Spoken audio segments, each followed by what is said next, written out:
নমস্কার। আবহাওয়া আবার গরম হয়ে গেছে। আজকে আবার রাজ চক্রবর্তীকে নিয়ে কতগুলো কথা হবে। আমি ভেবেছিলাম ওই জায়গাতেই স্টপ করে দেবো, আর কিছু বলবো না। হয়তো আর কোনো কন্ট্রোভার্সিয়াল কথাবার্তা বা কোনো তির্যক মন্তব্য খাদানকে নিয়ে আর হবে না। কিন্তু অলরেডি আবার সেটা আবার হয়ে গেছে। এবং শুধুমাত্র সেটা রাজ চক্রবর্তী না, অনেক ছোট ছোট কিন্তু ডাইরেক্টর আছে যারা কিন্তু খাদানকে নিয়ে নানারকম কন্ট্রোভার্সি করছেন। এরই মধ্যে আবার অপরদিকে সৃজিত মুখার্জি কিন্তু দেবদার পক্ষ হয়ে কথা বলেছেন, খাদানের পক্ষ হয়ে কথা বলেছেন। কমার্শিয়াল সিনেমা আমাদের বাংলার জন্য কতটা গুরুত্বপূর্ণ।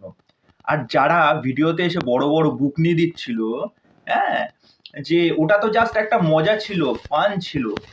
মনে রাখতে হবে এই রাজ চক্রবর্তী কিন্তু চ্যালেঞ্জ নিয়ে এসেছিল আমাদের সিনেমায়। যদি কেউ মাস মশালা বিরাট বড় সিনেমা করতে পারে তাহলে কিন্তু সেই রাজ চক্রবর্তী এরকম এটা ডিজার্ভ করে না।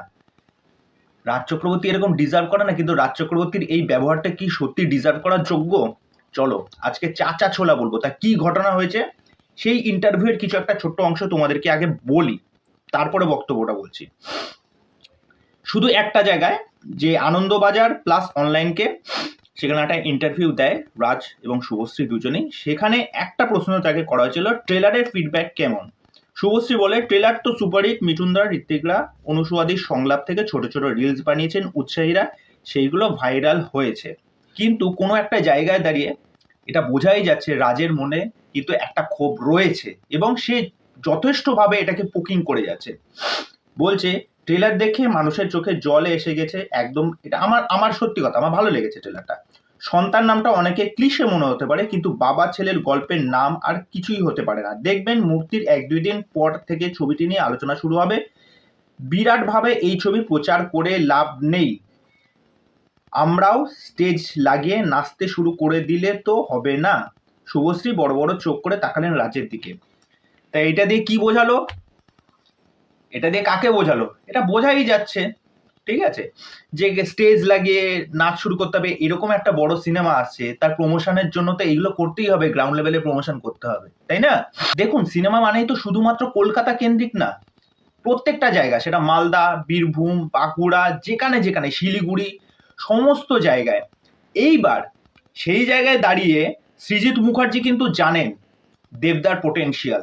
কেননা টেক্কাতে বহু জায়গায় এবং ইন্টারভিউতে বলেছেন যে দেব যেরকম ভাবে শুটিং করেছে, দেবকে যখন যেটা বলেছি, এই মানে সেকেন্ডের মধ্যে সুইচ করতে পারে, সেই অ্যাক্টরটার মধ্যে সেই পোটেনশিয়াল আছে। দেবকে যখন বলেছি, দেব এই জায়গাটা ঠিক ভাল লাগছে না, এই জায়গাটা কি তুমি করতে পারবে, ঠিক ফ্র্যাকশন অফ সেকেন্ডে দেব এমন সুন্দরভাবে সুইচ করে আমাদের সামনে একটা ডায়লগ ডেলিভারি করলো, সেটা দেখে আমরা অবাক। আমরা টেক্কায় দেখেছি দেবদার পারফরমেন্স কিরকম ছিল, one of the finest performance ছিল। এছাড়া দেবদার আরও অনেক সিনেমায় আমরা দেখেছি, বুনো হাসে দেখেছি। তা সৃজিত মুখার্জি কি বলছেন তার লেখাটা আপনাদেরকে পড়ে শোনাচ্ছি, আগে ভালো করে শুনবেন। What Khadan is trying to do is to bring back the cyclone days of Bengali commercial films, whose contribution to general health of industry resulted in the much larger budgets and hence a greater thematic range of middle of the road Bengali cinema as well. Okay? By undertaking the ambitious Bengal tour, where the team traveled 3,500 kilometer to regions all across Bengal away from the multiplex-laden Kolkata centers. It is focusing a demand for single screen at places where there are none or having been closed down. এই প্রথম Bengal tour হলো যেটা 3,500 kilometre পুরো বেঙ্গলে কিন্তু run করেছে, এবং যে সমস্ত জায়গায় সিঙ্গেল স্ক্রিনগুলো বন্ধ হয়ে যাচ্ছিল সেই সমস্ত জায়গাগুলোতেও কিন্তু তারা ভিজিট করেছেন। এই খাদানের এই প্রমোশনের ফলে কি হবে, যেই সমস্ত সিঙ্গেল স্ক্রিনগুলো বন্ধ হয়ে যাচ্ছিল ডে বাই ডে, আস্তে আস্তে প্রায় শেষ হতে চলেছিল, এইটার ফলে কিন্তু সেই সমস্ত জায়গায় কিন্তু আবার কিন্তু সিঙ্গেল স্ক্রিন খোলার কিন্তু প্রবল সম্ভাবনা রয়েছে। So irrespective of whether you believe in that kind of cinema or see eye to eye with the actor producer of the film, one needs to support Khadan if a greater good or the probable size of the pie is to be kept in mind. এইবার যেই কথাটা coat করে রাখা আছে, also people needlessly sledging the film need to rise above pretty insecurities.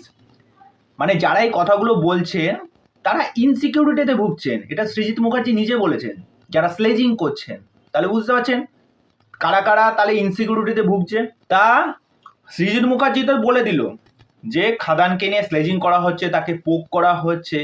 আর এখানে বড় বড় যারা রিভিউয়ার আছে, ঠিক আছে, তারা পক্ষপাতিত্ব হয়ে কথাবার্তা বলছে।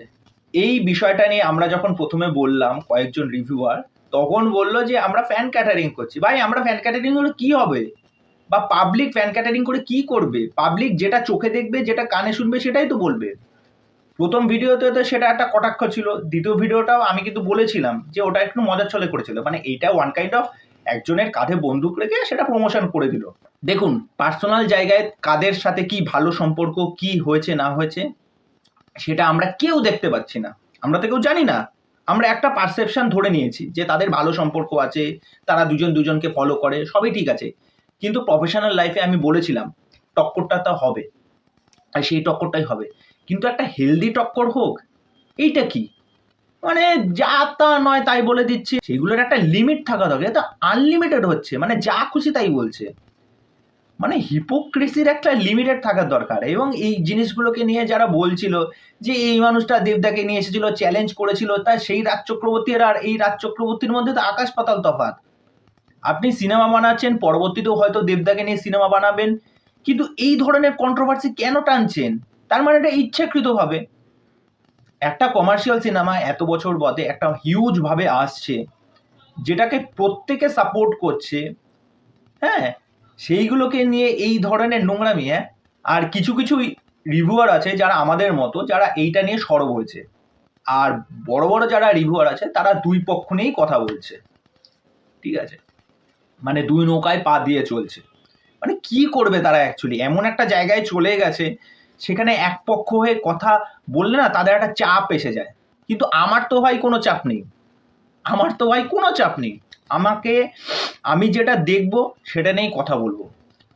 তা যতই এই সমস্ত নোংরামি হোক, ঠিক আছে, স্লেজিং হোক, পোকিং হোক, মানুষের মনে প্রাণে অলরেডি খাদান ঢুকে গেছে, খাদান মানুষ দেখতে যাবেই।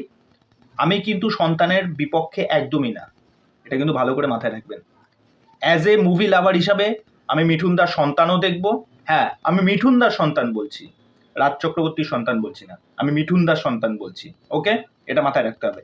আর দেবদার খাদান দেখব। ওকে, তা এই বিষয় নিয়ে তোমাদের কি মতামত সেটা অবশ্যই আমাকে কমেন্ট করে জানিও। তো চলো আজকের ভিডিও এখানে শেষ করছি, পরবর্তী ভিডিওতে আবার দেখা হবে। বাই।